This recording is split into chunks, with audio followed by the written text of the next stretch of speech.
I done a post a little while ago about parents who compare their children to other people, aka to you, and how that can cause a divide and ending of the friendship.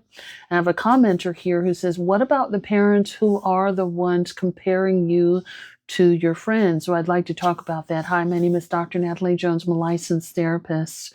Um, so when you have parents that are comparing you to your friends or comparing you to other people in general, not just necessarily your friends, sometimes it doesn't always mean that there's like your parent is narcissistic or, it doesn't always mean that. And I know that's a go-to for a lot of people. A lot of times, especially, in the example that I used, where, I had a friend and her family, she and her family are immigrants. I know within immigrant families, and there can certainly be exceptions, there is a big push, especially if you're first generation, there's a big push in immigrant families for you to be successful. If your parents came over and they were poor, and they kind of built their life from the ground up, they got it out of the mud, so they say, got themselves out of the mud, as they say.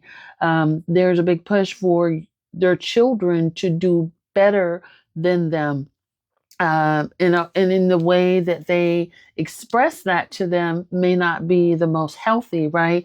They may not say to their children, or maybe they do, and then they just kind of grow tired of it when they sense that there's a lack of motivation or their child isn't achieving enough. And so, as when they become a bit repetitive, they can also become mean, or they can again cut you to the white meat to try to initiate motivation within you. And so a lot of times that's where I've seen that come from, where it's like, I want you to do better. But if their child is sitting at home, or if their child is not ambitious in their career, if their children aren't moving out, their children aren't getting married, or doing whatever it is that they feel like their children should accomplish, then they tend to lash out. It's like, well, damn, I'm still taking care of you. Doggone it, you're not accomplishing things. Like, why can't you be more like this person? This person is ambitious. They're doing things. And so it's a way of them to try to motivate you, but at the same time, they're really starting to express their disappointment and their resentment with their child not accomplishing things. I'm not saying it's right. I'm not saying it's wrong. I'm just saying that that's what I've seen in terms of a lot of the reasoning behind that. I tend to see this a lot too, especially when parents are footing the bill. So when their children are not motivational, and so they're still paying for their children, or their children are still living with them or living off of them. That's where I see that. It's like, get off my pocketbook, get off my wallet, and go do something with yourself. But they still are contributing to the problem, right? Because a lot of times there will be no motivation to move if nothing changes within the interaction, if that makes sense. So I see a lot of that there, but there can also be parents that, like, you know, there is a sense of cruelty that they have towards their children. And it's like, the parent may be competitive with their child. The parent could be envious of their child, but the parent can also see something in the child which reminds them of themselves. So there's a disappointment or a characteristic trait within their child that they don't like. And a lot of times that's something within themselves. So that can be a projection.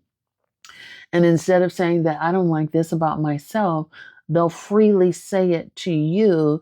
And by doing so, they will cut you down, compare you to friends and to other people, treat other people better, things like that. And it's really more of a lashing out. And it says more about them than it does about you. There can also be parents who, for lack of a better word, if they suffered, they kind of expect their children to suffer. So if they had a hard upbringing with their parents, if their parents were aggressive and on them and stayed on them 24/7 per day, they believe that is a way to rear a child up by making a child feel fear, making a child feel antagonized, and things like that. That could be intergenerational. That could be a form of trauma in which is passed down.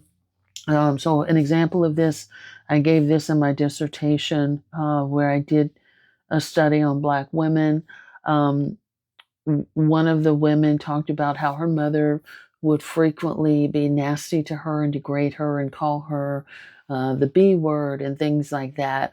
And she didn't like that. She didn't like her mother for doing that. But at the same time, what she noticed was that she was doing that with her own daughter. And it wasn't something that she felt like she could stop. Logically, she knew it was wrong, but, out of habit, out of just normalizing the dysfunction, it was something that she did not like about herself, the fact that she would so readily lash out and degrade her daughter and things like that. So that can be a pattern which we have normalized too, that we're not quite sure how to get out of that, or we haven't been intentional enough about breaking that cycle.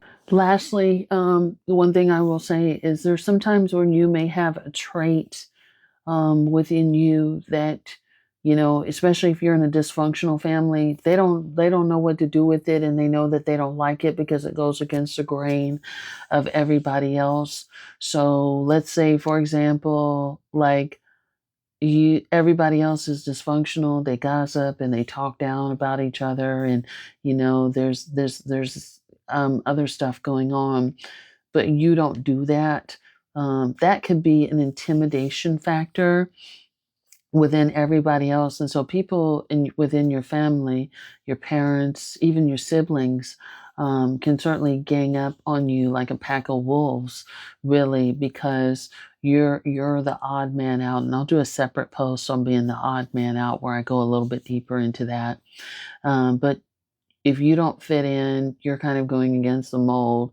You are kind of like an alien in the family. And you don't it's not necessarily, I mean, it could certainly be the scapegoat, but it's just more or less you're different. You stand out, and that is intimidating.